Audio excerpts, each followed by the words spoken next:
Hi, everyone. Welcome back. I hope you had a wonderful lunch.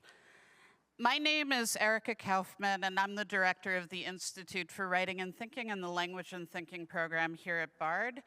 And it's a real honor to be introducing this next session, Poetry and Tragedy, which will feature Ilya Kaminsky and Ella Dershowitz, who will read work by Katie Farris. Poetry and tragedy is obviously a loaded topic and one that is crucial given the current moment, which is full of ongoing tragedies. Farris and Kaminsky both extend the lyric poem into challenging and deeply human terrain, cancer and war, inviting us to consider how poetry speaks uniquely in times of crisis and how it might also invite joy. In Standing in the Forest of Being Alive, the title poem of her most recent book, which is a memoir in poems, Katie Farris writes, quote, "Why write love poetry in a burning world? To train myself in the midst of a burning world, to offer poems of love to a burning world." Farris points our gaze both outwards and inwards, positioning the poem as a sovereign space where beauty, joy, and grief coexist.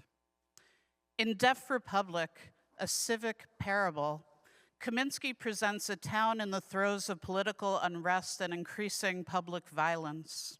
What's striking is that the citizens in this town respond to tragedy through silence, a collective refusal of sound. Quote, "Our silence stands up for us." Despite the devastations that transpire throughout the book, Kaminsky's poems invite readers to see language, poetry, communal speech as vital, as a way to exercise agency amidst public catastrophe. In a recent essay on LitHub, Kaminsky offers the following description of poetry. It is a language of senses and passion. It can speak privately to all of us. It is visceral. Together, Farris and Kaminsky inhabit a contemporary poetics of witness and intimacy, of illness and war, and of listening and love. To quote Kaminsky's essay Barometer, "The language of poetry may or may not change us, but it shows the changes within us." Ilya Kaminsky was born in Odessa, former Soviet Union, in 1977 and arrived to the US in 1993 when his family was granted asylum by the government.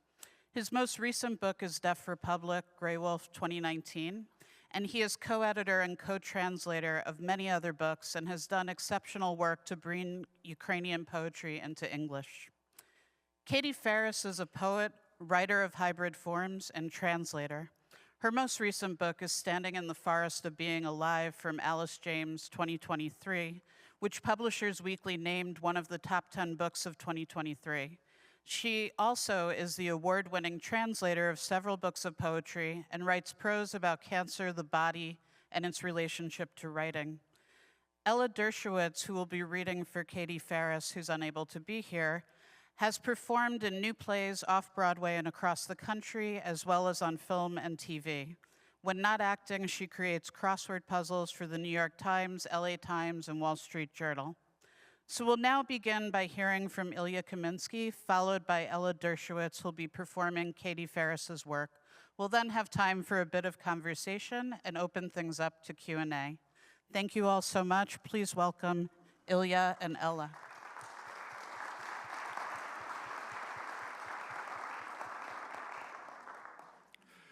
Thank you so much for those very kind words, Erica. And thank you, Roger, for inviting me to it. And thank you, Ella, for reading. And thank you, Katie, for writing. Okay. How you guys doing? It's quite amazing to be in 2025 at the Joy Conference and to be talking about tragedy at the Joy Conference. I'm very grateful to be here. The lineup is really quite amazing. So it's really a privilege to be here. Having said that, I'll just read some poems. You already had an exercise, so if you want to take a nap, it's most welcome. I'll read from Deaf Republic, which is a story about a pregnant woman and her husband who, in the middle of crisis, see a soldier shoot and kill a young deaf boy. And in response to that murder, they see the whole community decide to stand up and protest the authorities by refusing to hear them. Can you follow me? More or less? Okay. Well, I speak with a pretty heavy accent, so hopefully by the end of this meeting that we have, you all will speak with a pretty heavy accent. But if not, you can just follow the poems on the screen. The first one is called We Lived Happily During the War. We lived happily during the war, and when they bombed other people's houses, we protested, but not enough. We opposed them, but not enough. I was in my bed. Around my bed, America was fallen. Invisible house by invisible house by invisible house. I took a chair outside and watched the sun. In the 6th month of a disastrous reign, in a house of money, in a street of money, in a city of money, in a country of money, our great country of money. We, forgive us, lived happily during the war. Can you follow me okay? Okay. So, Deaf Republic, gunshot. Our country is a stage. When soldiers march into town, public assemblies are officially prohibited. But today, neighbors flock to the piano music from Sonia and Alfonso's puppet show in Central Square. Some of us have climbed up into trees, others hide behind benches and telegraph poles. When Petya, the deaf boy in the front row, sneezes, the sergeant puppet collapses, shrieking. He stands up again, snorts, shakes his fist at the laughing audience. The army jeep swerves into the square, disgorging its servant sergeant, disperse immediately! Disperse immediately! The puppet mimics in a wooden falsetto. Everyone freezes except Petya, who keeps giggling. So one claps a hand over his mouth, the sergeant turns towards the boy, raising his finger. You! The puppet raises a finger. Sonia watches her puppet. The puppet watches the sergeant watches Sonia and Alfonso.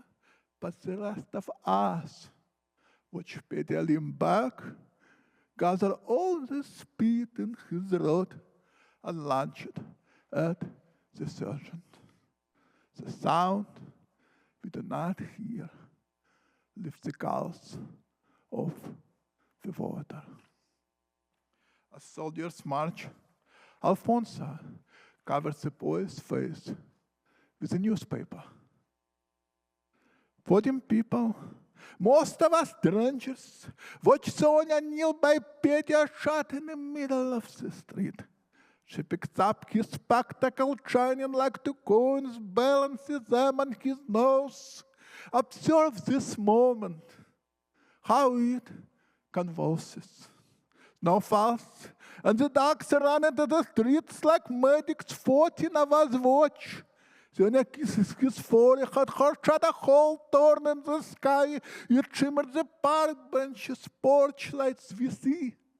In Sonia's open mouth, the nakedness of the whole nation. She stretches out beside the little snowman napping in the middle of the street. As picking up its belly, the country runs. Alfonso in snow. You're alive, I whispered to myself, 34,000 and you listen. Something runs down the street, falls, fails, to get up I run, etc. With my legs and my hands, behind my pregnant wife, etc. Down Washington Street I ran, etc. It only takes a few minutes, etc. to make a man. Daphnis, an insurgency begins. Our country woke up next morning and refused to hear soldiers. In the name of Petya, we refuse. At 6 a.m., when soldiers compliment the ghosts in the alleyway, the ghosts slide by, pointing to their ears. At 8, the bakery door is shut and soldiers see Ivana's face, though he's their best customer. At 10, Mama Gala chalks.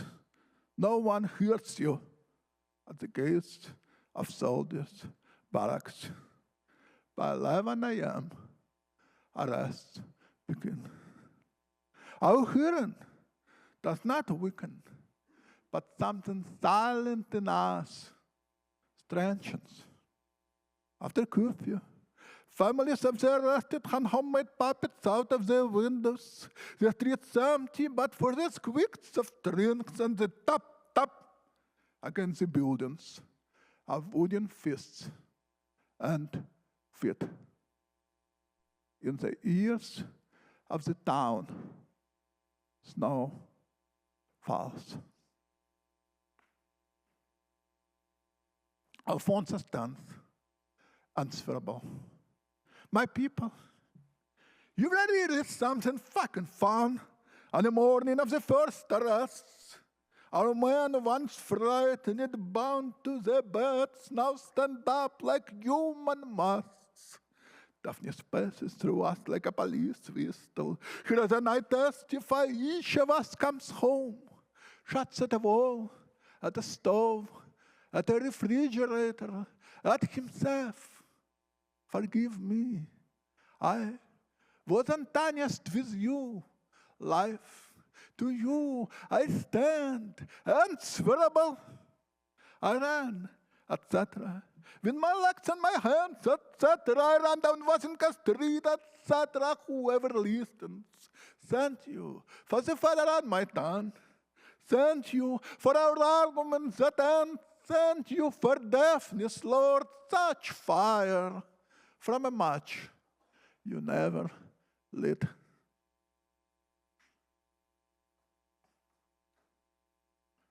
That map of bone and opened valves. I watched this sergeant aim, the deaf boy take iron and fire in his mouth. His face on the asphalt, that map of bone and opened valves. It is the air. Something in the air wants us too much. The earth is still. That our guards eat cucumber sandwiches. This first day, soldiers examine the ears of bartenders, accountants, soldiers, civic in silence does to soldiers. That chorus wife from her bed like a door of a bus. Observe this moment, how it convulses. The body of the boy lies on the asphalt like a paperclip. The body of the boy lies on the asphalt like the body of a boy. I touch the walls, feel the pulse of the house. And I study of wordless and do not know why I am alive. We tiptoe the city, Sonia and I, between theaters and gardens and Rotarian gates. Be courageous, we say, but no one is courageous.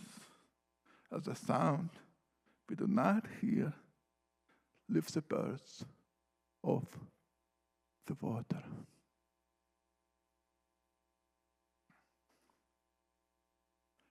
There got to be some joy, right? So here. Before the war, we made a child. I kissed a woman whose freckles are us and neighbors. She had a mole on her shoulder, which she displayed like a medal for bravery. her trembling lips, man come to bed. Her hair, water falling in the middle of the conversation. Man come to bed. I walked in my barber shop of thoughts. Yes, I lifted her off to bed on the chair of my hairy arms. But parted lips, man bite my parted lips lying under the cool sheets. Sonia, the things we did.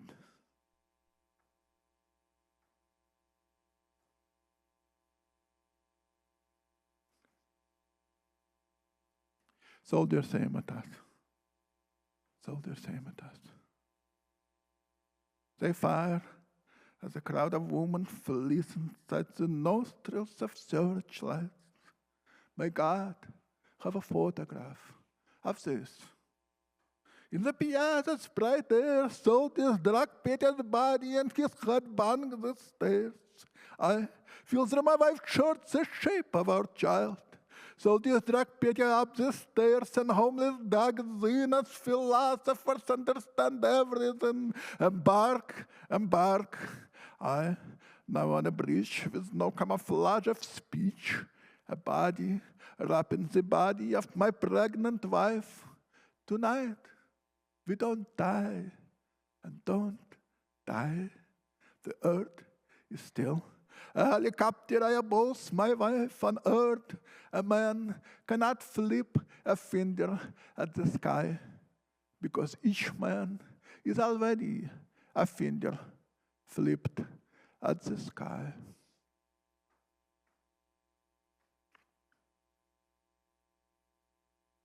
Lullaby.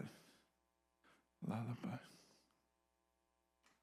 Little daughter, rain, water, snow and branches protect you. Whitewashed walls and neighbors' hands. Oh, child of my April's, little earth of 6 pounds. My white hair keeps you asleep, lit.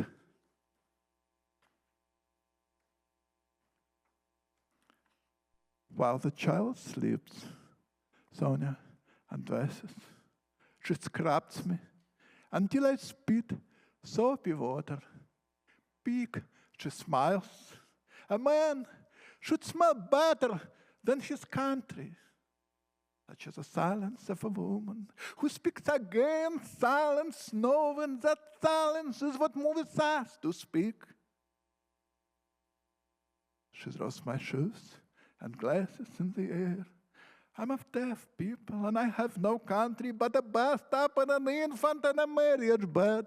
Soaping together, that is sacred to us. Washing each other's shoulders. You can fuck anyone, but with whom can you sit in water?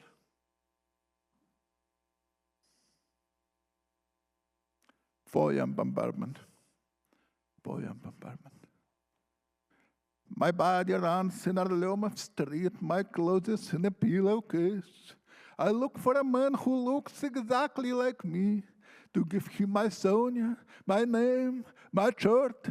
It has begun. Neighbors climb the trolleys at the fish market, breaking all their moments in half trolleys, barks like intestines in the sun. Pavel shuts, I am so fucking beautiful, I cannot stand it. 2 boys still holding tomato sandwiches, hopping a trolley slide. Soldiers saying at their faces, their ears. I can't find my wife. Where is my pregnant wife? A body. An adult male awaits to explode like a hand grenade.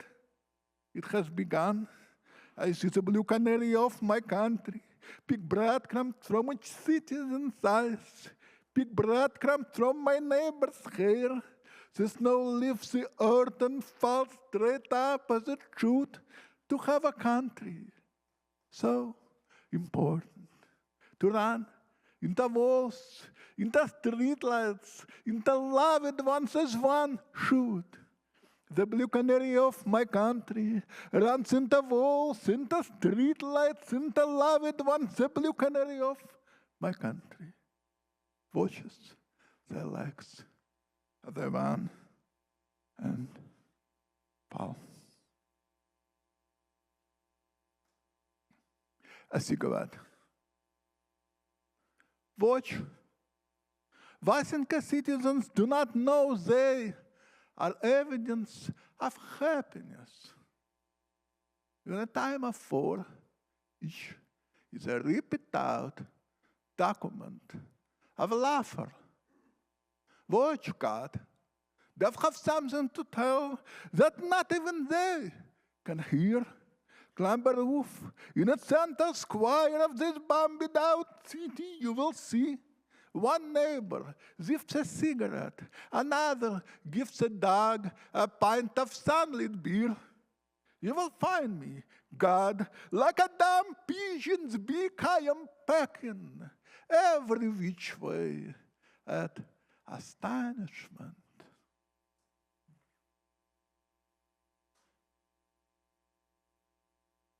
Firing squad. On balconies, sunlight, on poplars, sunlight on our lips. Today, no one is shooting.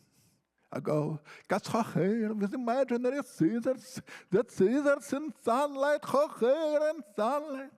Another girl nicks a pair of shoes from a sleeping soldier's covered with light.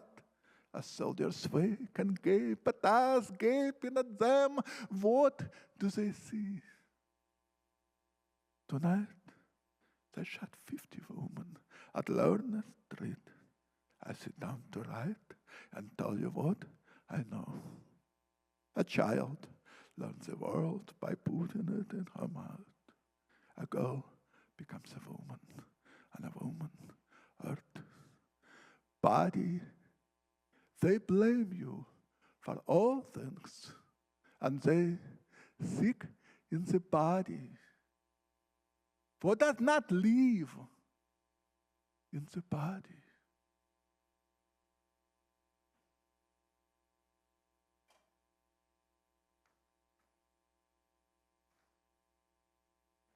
The townspeople watch them take Alfonso. Now, each of us is a witness stand. Vasenka watches us. Watch 4 soldiers throw Alfonso Barabinsky on a sidewalk. We let them take him. All of us, cowards.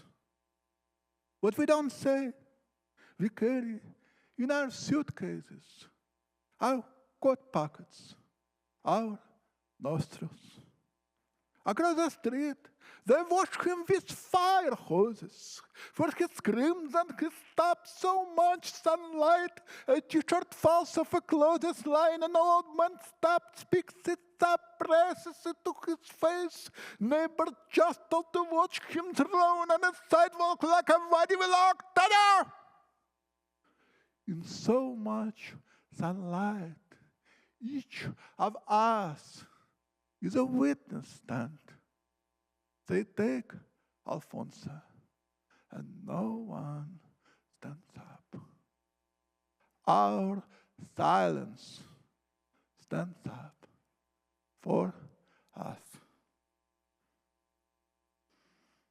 All right, and one more poem and I'll be out of your hair, okay? This one will bring it a little closer home. It's called In a Time of Peace. In a Time of Peace. Inhabitant of Earth, for 40-something years, I once found myself in a peaceful country. I watched neighbors open their phones to watch a cop demanding a man's driver license.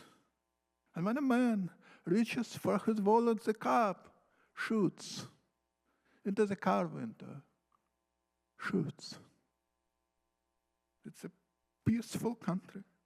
We pocket our phones and go to the dentist to pick up the kids from school to buy shampoo and basil. Ours is a country in which a boy shot by police lies on a pavement for hours, we see in his open mouth the nakedness of the whole nation. We watch others watch. The body of a boy lies on a pavement exactly like the body of a boy. It is a peaceful country, and it clips our citizens' bodies effortlessly the way the president's wife trims her toenails. All of us still have to do the hard work of dentist appointments, of remembering the summer salad, basil, tomatoes. It is a joy, tomatoes. Add a little salt. This is a time of peace. I don't hear gunshots, but watch birds splash over the backyards of the suburbs. How bright is the sky as the avenue spins on its axis. How bright is the sky. Forgive me. How bright. Thank you.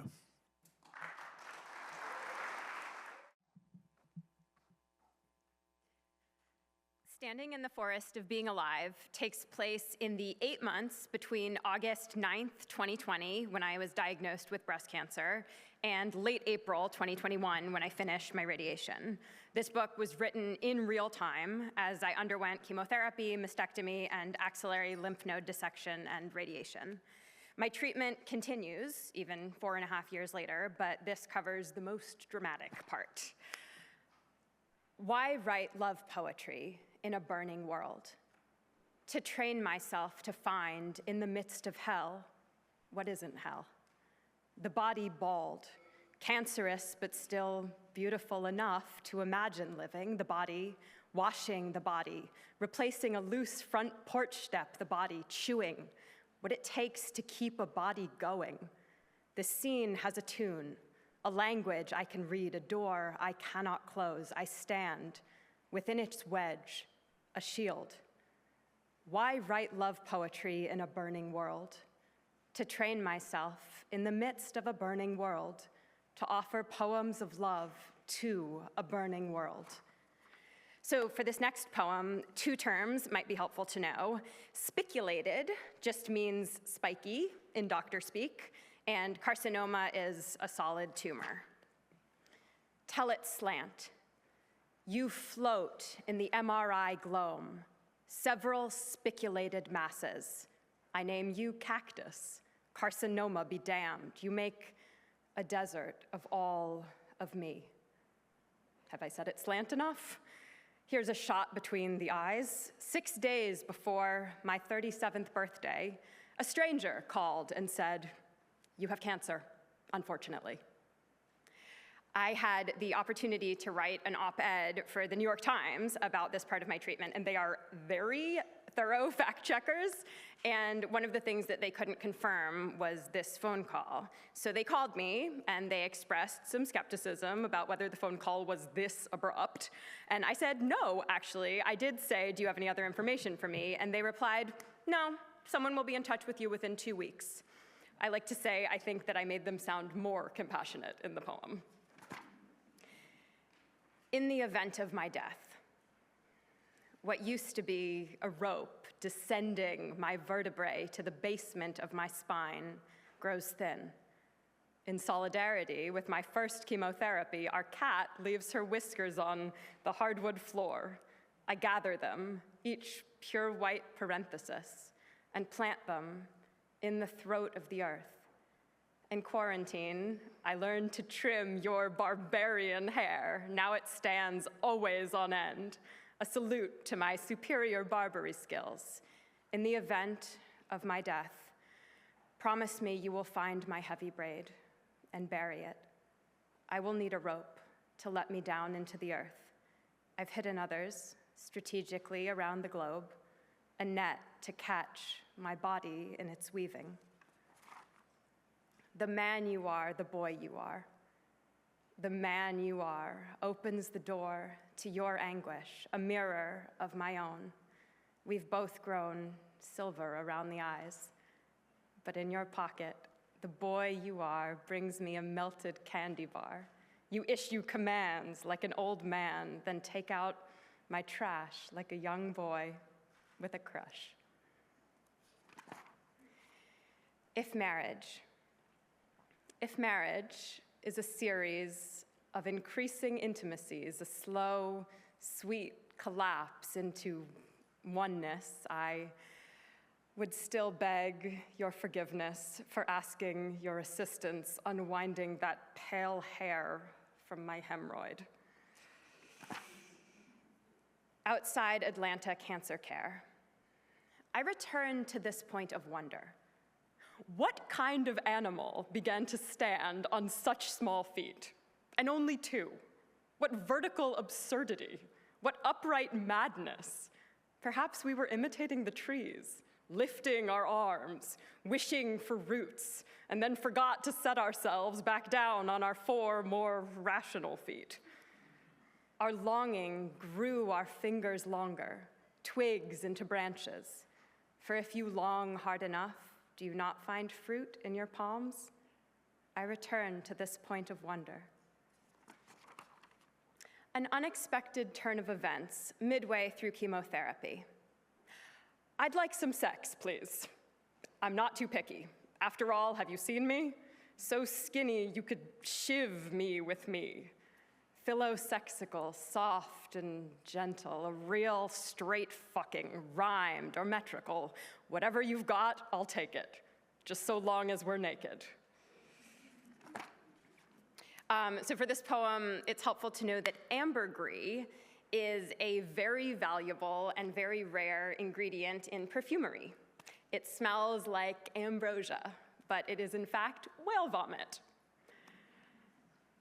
A week before surgery, I practice my body. Like Giotto's angels, sketched from his studies of sheep, I open the jaws of my back to the sky, eating my body deeper into this blue, like Jonah vomited from the whale, fragrant as ambergris, or plain as any woman who, a week before mastectomy, practices being opened. For this next poem, you should know that a palimpsest is a piece of parchment, usually, where someone has scraped the ink off and written on it for a second time, so you can read both the most recent text and you can see a ghost of the original. To the pathologist reading my breast, palimpsest, written with Kimberly Point de Jour, MD. Specimen B, received fresh and subsequently placed in formalin, consists of a 392-gram simple-oriented mastectomy. Dear doctor, you've done my work for me in your first line, with your tidy, slanting rhyme of specimen and formalin. To rhyme mastectomy, I thought my dear friend's pregnancy. She and I, our birthdays 2 slender months apart, both of us harboring rapidly dividing cells so near our hearts. How's that for art? Present on the anterior surface is a tan, grossly unremarkable skin ellipse with an eccentric, soft averted nipple. Beneath my grossly unremarkable skin ellipse, an inscription there of every kiss, a couple playful, too hard twists, and late night drunken dare you strips, but mostly my own homely grip as I skidded into sleep. After the mastectomy. At the oncologist's office, a man stares. I stare back until he says, "People must stare at you." Why bother closing a door when everyone demands it open? I go to the world with my tongue out and my shirt unbuttoned, my keys in the lock, a 6-inch scar instead of a nipple. How can a watchtower hide? I am well positioned to seek out fires and invading hordes, my bald head the beacon, the first alarm. Standing in the forest of being alive, I stand in the forest of being alive. In one hand, a cheap aluminum pot of chicken stock, and in the other, a heavy book of titles. Oh, once walking through a cemetery, I became terribly lost and could not speak. No one living knows the grammar. No one could direct me to the grave, so I looked at every name. A heavy bird flapped its wings over someone's sepulcher. Some of us are still putzes in death, catching bird shit on our headstones.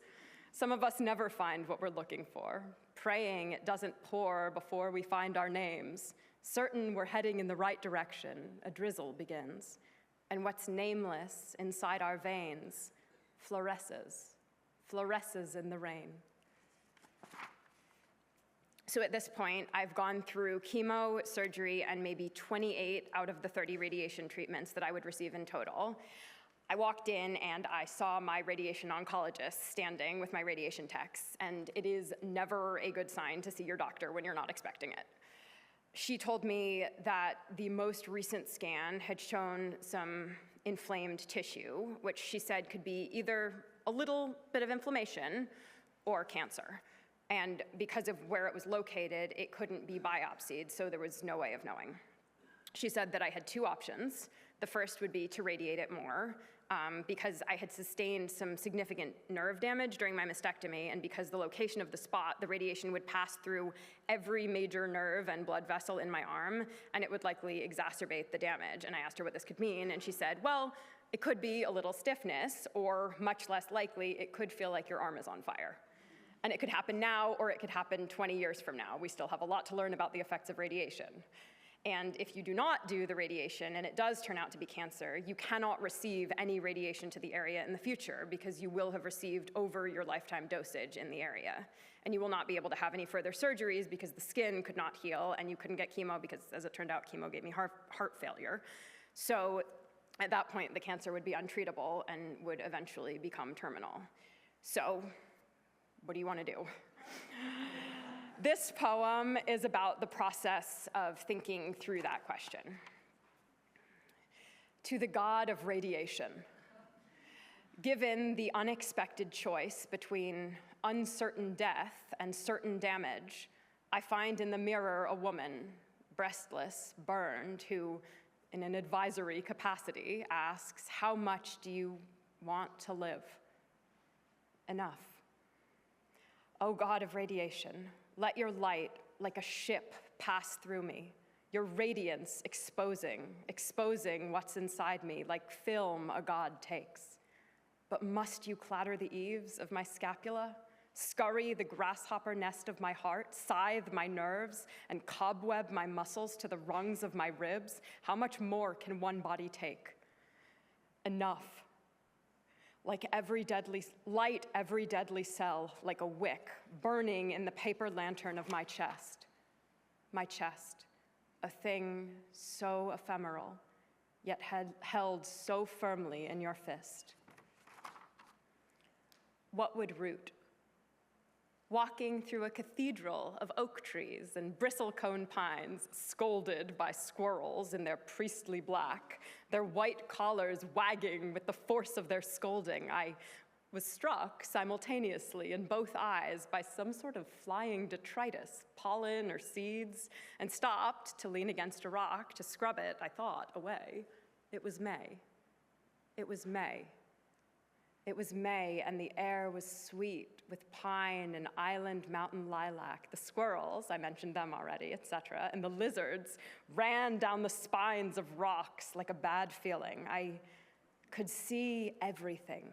Red-headed hummingbirds dipped their beaks into the little red hoods of penstemon, and I, a redhead, could hear everything. A red-crested woodpecker, who was not offended I did not know his name. Everything smelled green. It was all green, really. Even the red was anti-green. And though my eyes ached from everything seeing, I could taste the granite. In the spring, oh yes, I drank water from the ground. I was wild even then, though the squirrels scolded me and tried to convince me I was not. Soon I crested a rise. The land spread itself greenly for me, and I wished I had seed to toss into that green, just to see what would root. My right eye would not close to this view. Why would it? But when I reached up to touch it, I felt a twig emerging and another from my other eye. That they were part of my body, I could not doubt. They were living and enervated and jutting out. I sat down, feeling the hairs on the back of my neck, understanding for the first time they were not hairs, but roots. Everything was everything. The twigs in my eyes tasted sunlight with my mouth. The roots drew the salt from my sweat into their vacuum, and I was no longer hungry. Everything. It was all green. The roots in my skull shifted, and I lay down beneath my own branches. I had to wiggle a bit to find a place to lay my head. The rock was very hard, and I needed softer ground. Yes, a place for the top of my head to come off, to nuzzle into the earth, to drink.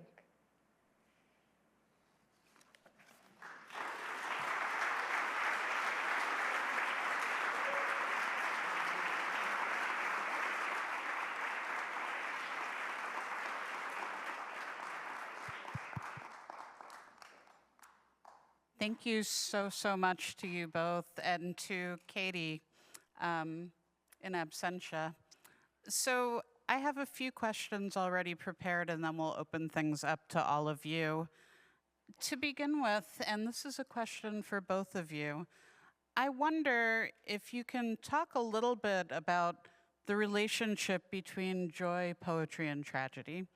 And what's lurking behind that question for me is a question that's really about what poetry does out in the world and, why one turns to poetry in difficult times.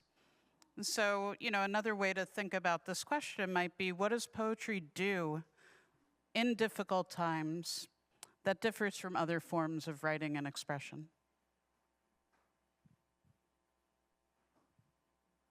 Oh, there's a microphone right there. I don't know. I don't know if we all have the same definition of poetry or if we all have the same definition of joy. For me personally, joy is more of a mystical experience than a daily experience. I prefer the word balm, perhaps. That's what I look for when I look for joy. But looking for it and getting it are very different things. Regarding poetry and this moment, it's a tough moment. A lot of poets admit that, I don't know, I go around telling people that I believe in poetry, and then we get in the middle of shit. Where do you go from that? My personal philosophy is two things. We happen to have Tylenol right now for a headache. We didn't often as a human species used to have Tylenol. We used to have spells. You had heart or you were in pain, and the healer was reciting spells. And because you both believed in that power,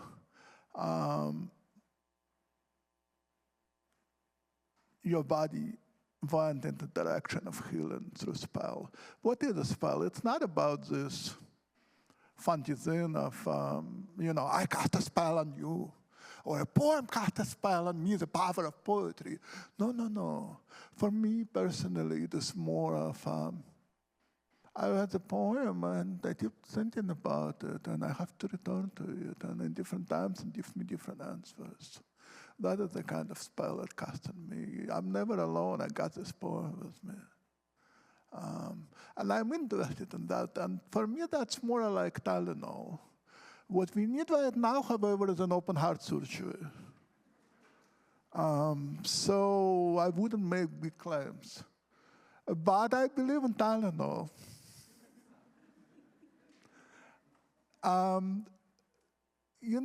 There's a larger question behind your question. When you're fucked, what do you do? when that happens to me, I happen to go to a bookshelf and ask myself, who can give me an answer? Because that's what the bookshelves are for. In the middle, Katie had this amazing book about cancer. So just speaking out of that, in the middle of cancer, a brilliant American poet, Lucia Clifton, writes and says, why don't you celebrate with me in the middle of cancer experience? What does she want you to celebrate? Haven't survived every day. Why don't you celebrate with me? Another poet who became an American poet, used to be a British poet, W.H. Auden, says, follow, poet, follow right to the bottom of the night with your unconstrained voice, still persuade us to rejoice in the desert of the heart. Let the healing fountain start in the prison of his days. Teach the free man how to praise. Same poet Auden says, if the equal affection cannot be, let the moral loving one be me. What a wonderful system we would have if we actually believed in that. But I can go on. I feel like my answer is much less profound and much smaller, and comes as an appreciator of poetry rather than a creator of it. But I like that it's something that I can put in my pocket and take with me in a different way than I can take an entire book. And I think both you and Katie write about the body, and I think there's something physical about poetry, something that it creates an emotion in you when you think it, when you say those words, when you breathe at those times, in a way that thinking about a book from the outside can, but if you're really resisting joy, it might be harder. Whereas I think with a song or a poem, they're more kind of in you, and it kind of can create a feeling that you've felt before from the inside out when you feel like you need to feel it again. Thank you. And I would add that there's something in the craft of the poem. Like, one of the things that's so striking to me about Ilya and Katie's work is that they're lyric poems, and in Ilya's book, it's actually a poem in 2 acts. So there's something very particular as far as poetic form that I think also kind of conveys pleasure or joy even when the subject matter is profoundly challenging. Ilya, I'm wondering if I could ask you a couple of questions directly. And to begin with, to dig a bit deeper into the work that you're doing, I wonder if you can speak a bit about the difference between how we as Americans view what's happening in Ukraine versus how Ukrainians see the situation.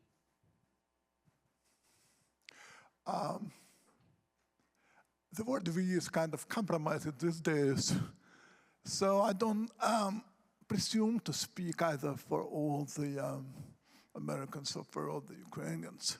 I can simply say that from my perspective, from where I'm sitting, I feel like, and I think a lot of people feel that way, not necessarily just in Ukraine, that we are a little bit like on Mount Olympus, ever seeing the trouble happen somewhere else. What we think is happening somewhere else. People told me more than once, I go to Ukraine at least a couple of times a year. And people say that they feel a little bit like reality TV for Americans. And not necessarily just Americans, the West really. The line between USA and the West is kind of disappeared by now. And I don't even necessarily want to say it in a critical way. At this point, it becomes almost an ontological way. What does it mean? What does geography mean anymore? What do human rights mean if they're so different geographically? What does joy mean in that regard.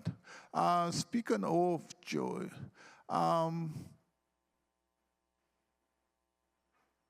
you know, I was born in USSR, and folks are really afraid of what is happening here right now.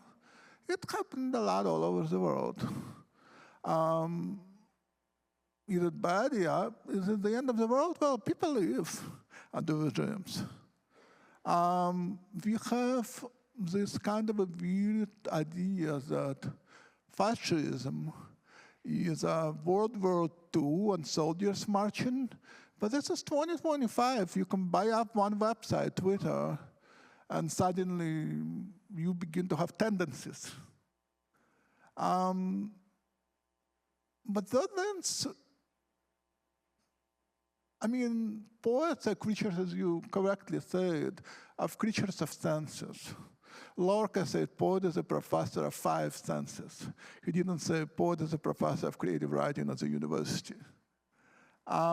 So what does it mean to be a creature of senses if you go to the grocery store and you can buy tomatoes at any hour of the day, at any time of the year, but they don't taste or smell? Here we are in the West, we have that ability, but we don't have the tomatoes. So what is our idea of senses? You see what I'm saying? I mean, we kind of become a prisoner of this dream that we have. But what is that dream? So I don't want to say what do Ukrainians think of what Americans think. Maybe we should ask what the Americans think about America. Is trouble really elsewhere, or it's in our own cities or in our own minds? Thank you. And building on that, I wonder if you could talk a bit about your program, Kids Poetry Studio in Odessa. Thank you for asking that. So the war in Ukraine began in 2014. The full invasion, the full-scale invasion began in 2022. I have family there, so I go there regularly. And in the beginning, Odessa was quote-unquote, Odessa is the city where I'm from, was a quote-unquote safer place. It was bombed not every hour, but every other week. So it had a huge influx of refugees from other parts of Ukraine.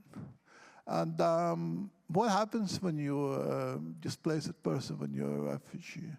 You get to a new city, you try to find places where you can live or you can work. You go to a displaced people, a refugee center, and you drop off your kids while you're looking for a job. And so with friends, we found that there were a lot of children who were sitting there because they had a bomb shelter. And the kid could end up sitting in a bomb shelter for 4 hours in a row, just staring at a wall. So we thought, okay, we will do a poetry workshop. And the kids can write some poems, can read some poems, so at least they have something to do in the bomb shelter.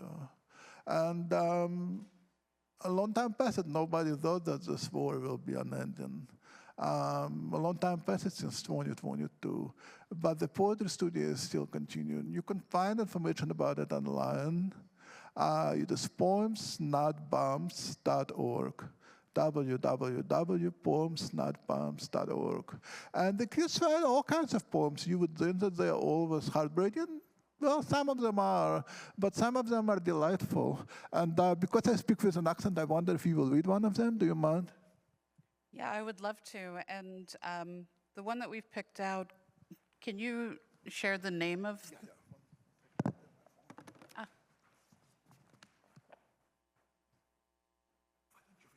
Okay, so I'll read the poem first. I have a sore throat. The doctor will come and start bossing everyone around. Drink this and drink that. Whatever is sore in my throat is fed up with all these commands and leaves town.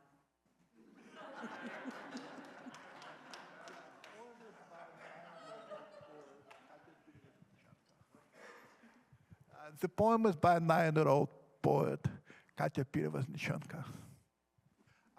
So it is very real, it's amazing what you can do if you have a little obsession and you're sitting in a bomb shelter, but you're scribbling those poems, Suddenly you have a reason to keep going. I think maybe to come back to your previous question about what Ukrainians think, I don't know what they think, but I can tell you that I ask poets, how does your poetry change over time during the war? And they say, well, I no longer believe in the metaphors. I'm like, great, can I see your new poems? And they're full of metaphors, and they enjoy those metaphors. So what I'm trying to say is the people have tools of craft to enjoy. Something that you can laugh for 5 minutes. And the difference is here on TV, we constantly, and this is not only with Ukraine, it is with any country, with Palestine, you got to see the images of bombardment, bombardment, bombardment, bombardment, doom, doom, doom, doom, doom. But when you live in that situation, it's not just about doom, it's about survival. It's about daily survival. What gives you reasons to live on? What gives you a reason not to give up? And that, for me, is probably the most instructive thing in my personal experience. Thank you. What you said reminds me of one of my favorite quotes from the great Audre Lorde. Poetry is not a luxury, it is crucial as bread. I might be misremembering, but that's the gist of it. So I have more questions, but I think this is a good moment to open things out to all of you. And are there mics that will circulate? And so, questions? There's one. Yeah, so there's a question right there, and there's a mic over there. Thank you both for your beautiful words. I myself am a poet, and so when Hannah Arendt's poetry was published earlier this year, I was just blown away by it all. So I'm wondering if you both can talk about the joy in sharing poetry versus the joy in creating poetry. Hannah was very private about her poetry and didn't want to share it, and I feel similarly sometimes. I feel that there's a vast importance to both, so I'm wondering if you can speak on that. Yeah, so the question is really, so what you're asking is about the joy in sharing poetry versus the joy in composing it. The joy of sharing it and the joy Sharing reading it, and the joy of writing it. Thank you. It's a wonderful question, my God. We all have obsessions. Poets write out of deepest obsessions. Homer used to tell us that, oh, sing to me muse. And then Freud came around a few days later. And Freud said, hey, you poets, your muse is really your obsession. So you love something, it drives you. It's a moment of awe, a moment of silence, which travels from one human body to another by means of language. So you want to help it to travel on, so you share it. Writing is, in some ways, a more mysterious question, because, some of the poems I love and find joy in are not necessarily the happiest poems. If you ask me who my favorite poet is in the 20th century, I'll probably say Paul Celan. And definitely not a joyful poet, but the joy in craft, the joy in sounds, the joy in how the sentence can make me think differently, how it can make me stop and see the world differently. That can be a huge source of joy, because suddenly you literally realize that your senses are awake, or you can think through your senses. Poetry really, well, let's put it this way. Charlie Simic said, the secret wish of all poetry is to stop time. Adam Zagayevsky said something very different and yet something very similar. He said, I don't believe in happiness, I believe in joy. That kind of moment that stops time, right? Because, happiness is written about in Constitution, right? The pursuit of happiness. Joy is not mentioned in there.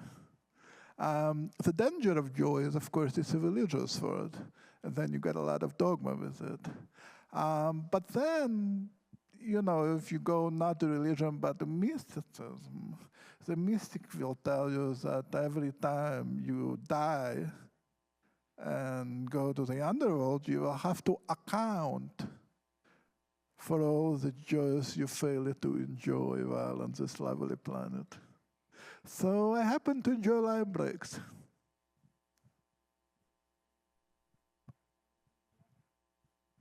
I don't think I can comment on that.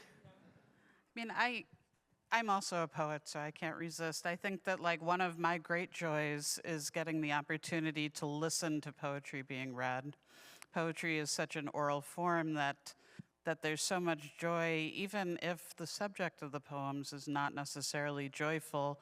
The sound of the language is incredibly joyful. Yeah, there's a question up in the back.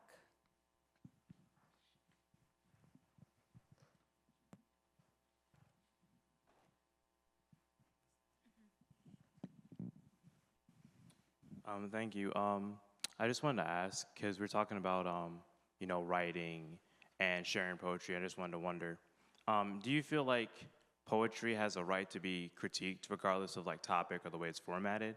Because I'm not really a poet, but when I do share anything, I feel like sometimes criticism can kind of feel weird in the sense of not really hating on my poem, but more of the sense of expression. Does it really should it be judged? I'm not sure, but that's what I want to share.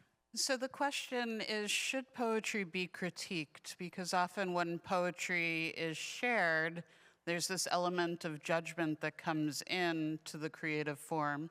So should poetry be critiqued? Oh, sure. Yeah. I think everybody should be critiqued.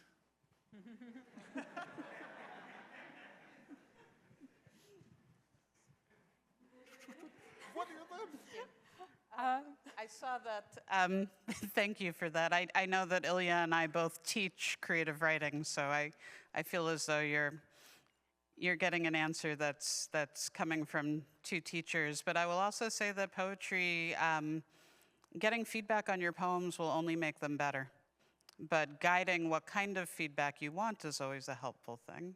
We had a question right up here.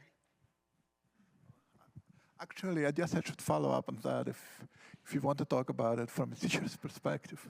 That's a different head. I guess if you're a writer, the reason why you're writing is because it is difficult. If it was easy, you would not be writing. And because it is difficult, whoever critiques it will make it more difficult. Whether that means you have another chance of another evening to spend doing something you love.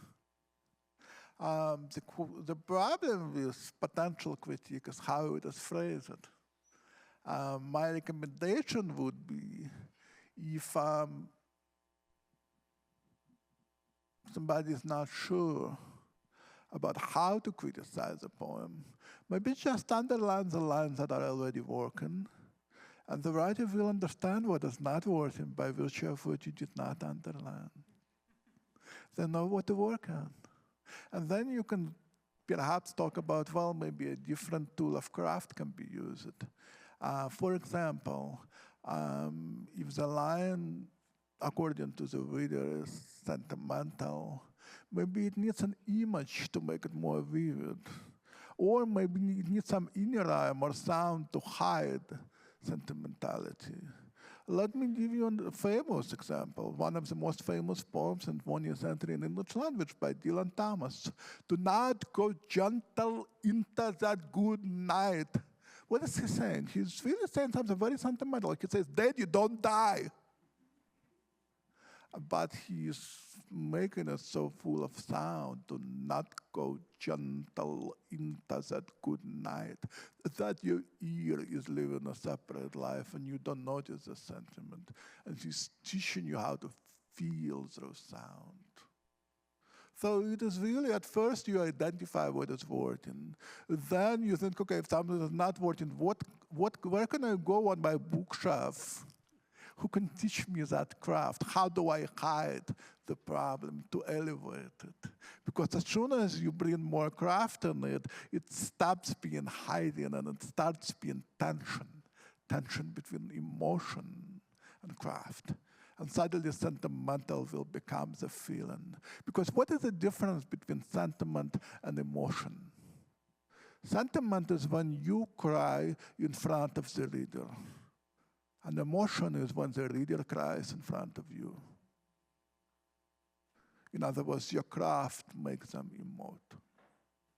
I hope that's helpful. What a session. Thank you to the three of you. Thank you. When you started writing poetry, was it in what language? And how long did it take you, each of you, to feel confident to call it, this is my poetry? Yeah, so what language did you begin to write poetry in? And at what point did you feel comfortable saying, this is my poetry? I can say, feel comfortable saying, this is my poetry, unfortunately. I mean, comfortable is, I would like to be comfortable. I began, I'm from a Russian-speaking part of Ukraine. One of the tragedies of this war right now is majority of Ukraine that is being completely obliterated is actually a Russian-speaking part of Ukraine. Putin tells us that he's defending the Russian language, but he's doing that by bombing the Russian-speaking citizens of Ukraine. So I'm from the Russian-speaking part of Ukraine, and my first language was Russian. My parents' first language was Yiddish. So Russian was not necessarily a native language. It's not the language my parents spoke to each other. But that's the language in which I began to write poems. Writing in English was fairly practical then.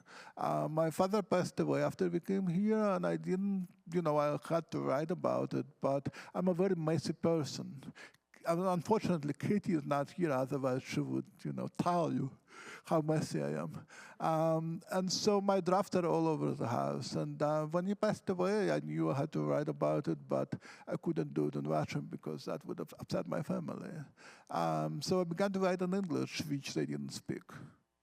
So it kind of was a very private language. And I guess that is the real answer to your question, is not what language do you feel comfortable in, but what language is your private language.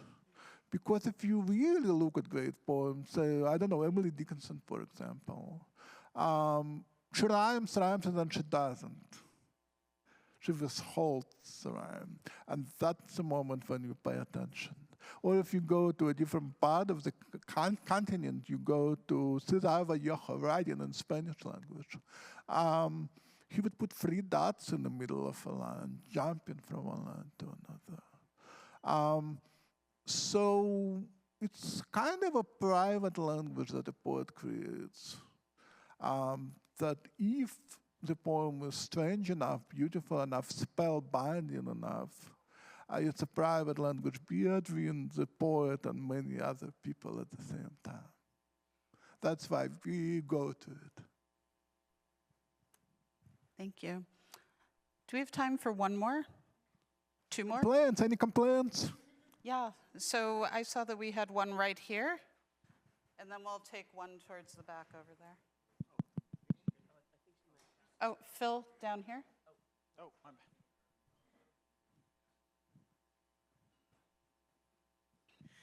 Thank you. It's a follow-up question to the question from the gentleman in the last row about bringing Arendt into the discussion.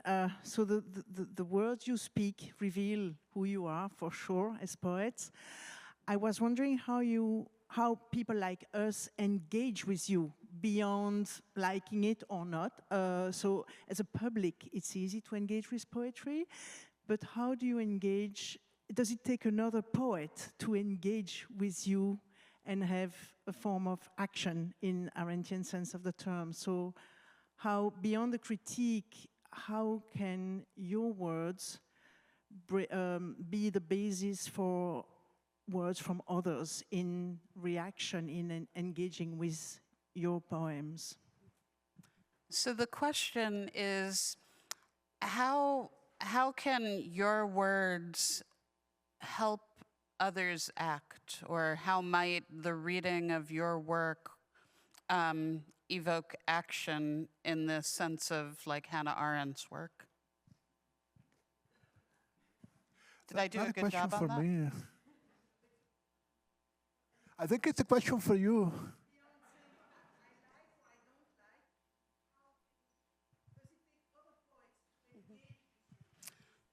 Yeah, so going beyond liking or not liking a poem, does it take other poets to kind of bring a poem off the page? I can say what other people's poems do for me, how other people's poems make me act or not act.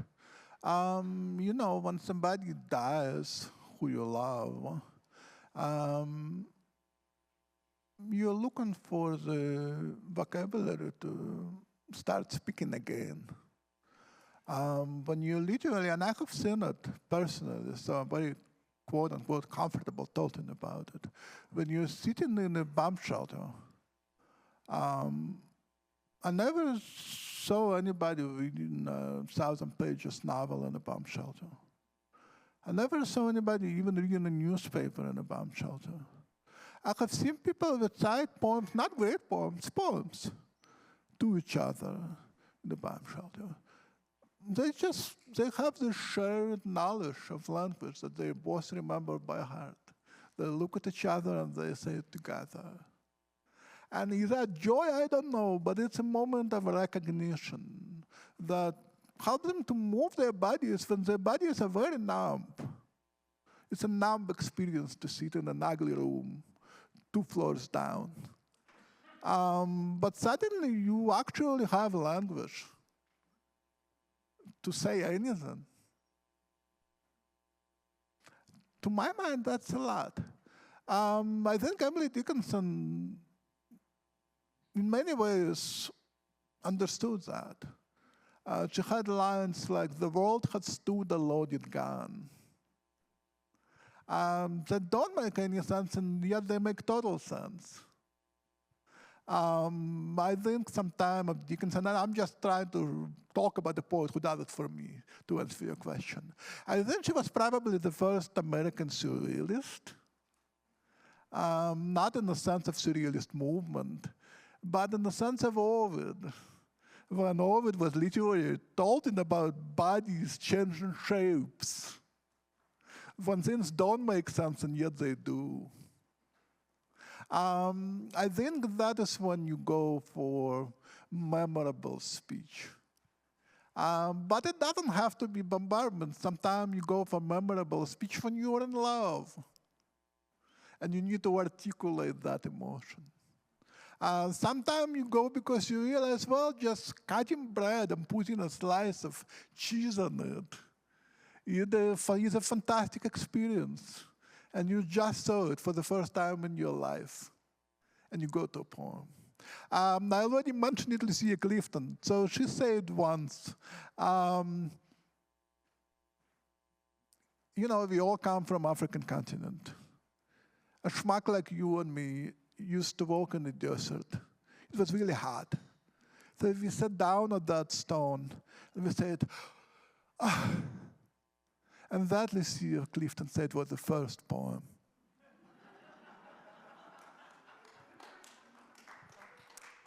And And one last quick question, and I saw a hand in the back, Eleanor, I think. And we'll keep this short so we can wrap up. Right here. Hi, you were talking a lot about Auden earlier, and Auden famously said, like, poetry makes nothing happen, and had a lot of questions about the usefulness of poetry. So I was interested to know whether you think poetry has a responsibility to enact change on the world, and if so, how that works. So building on, that's a great question.